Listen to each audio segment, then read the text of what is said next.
This is Scott the Fix-It Guide. Today we have a really easy repair for a front-load washing machine that is not spinning.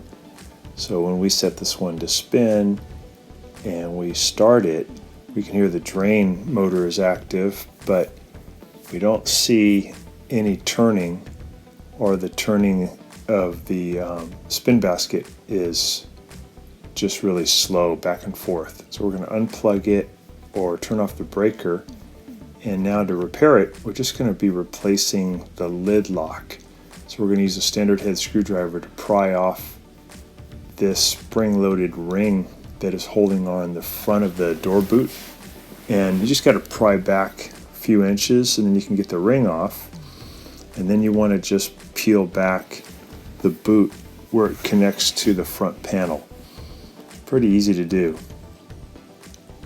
And then to get the door lock off, you just remove these two Phillips head screws, and then you can just reach in behind and grab the whole door lock and pull it out towards you. And there's three modular wire connectors that we want to remove. One is this black one here at the top. You just pinch it and then pull it away from the lid lock. And there's the gray one in the middle. Same thing, pinch it, pull it away.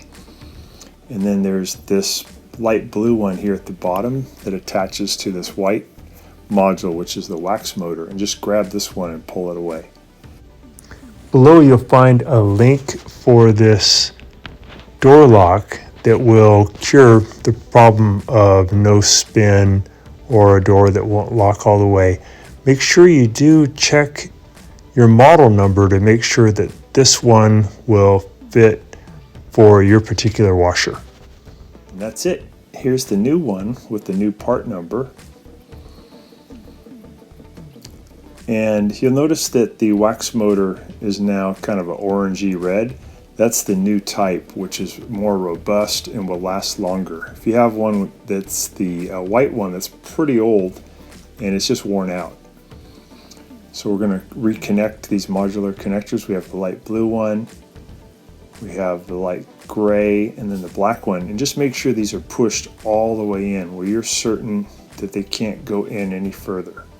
They only go in one way, so if it isn't going in, just try flipping it around. Get them really tight,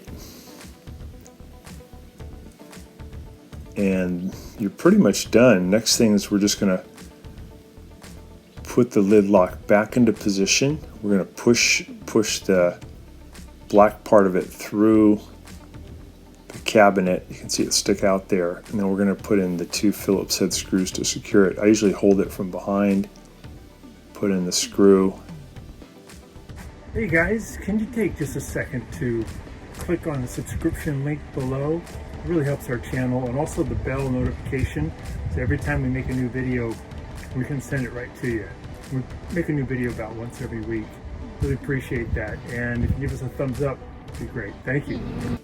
It'll cut its own threads into the new plastic, so it's a little bit harder to put the screw in on installation. And we're just going to get the boot back over that ridge. You got to make sure that the boot sits really flat, that there's no parts that are sticking out, because otherwise the door won't close far enough for the door lock to engage. So just take your time here, make sure that this rubber boot is all the way back on the front panel. And we would put the ring back on. I'm leaving the ring off just for a second because I want to test it. So I'm going to close the door, and I'm going to do start a regular wash. So I'm going to go to normal and press start, and it'll fill with water, and then it should start to agitate. I just want to test that first up. And other things that could cause a no spin would be if there's water still trapped inside the washing machine. Then you would need to correct a drain issue.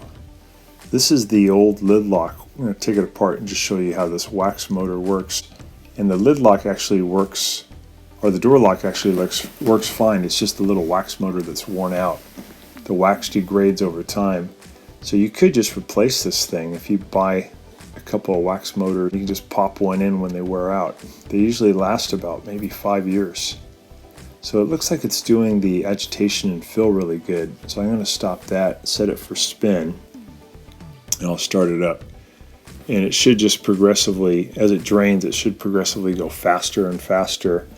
That would indicate that the door lock is working again, that the wax motor is doing its job. So you can kind of wiggle the wax motor out of the door lock. And if you had a new one, you could just pop it in.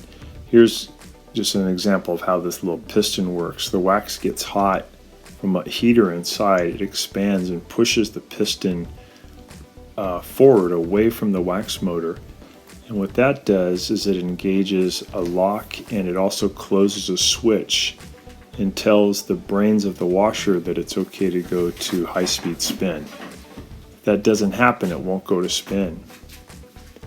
Here's the little copper terminal here that closes, that allows the power to go to the motor for spin. And that only happens if that piston can move far enough, and that only happens if you have a wax motor that's working, if the wax is not too degraded. So now we got full speed spin. It's looking great. So a very easy way to solve this problem, and this kind of a door lock is common on a lot of front load washing machines. Not all of them for sure, but many different brands use this one. So I'm putting in this wax motor just to show you how to install a new one, and then you just close the cabinet or the other half of the assembly and just push down hard to lock it.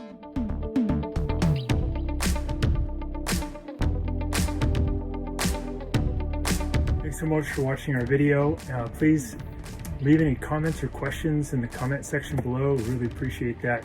We have a really nice video coming up for you right here that I think you'll enjoy. Very similar, dealing with appliance repair. So thanks again for watching our video.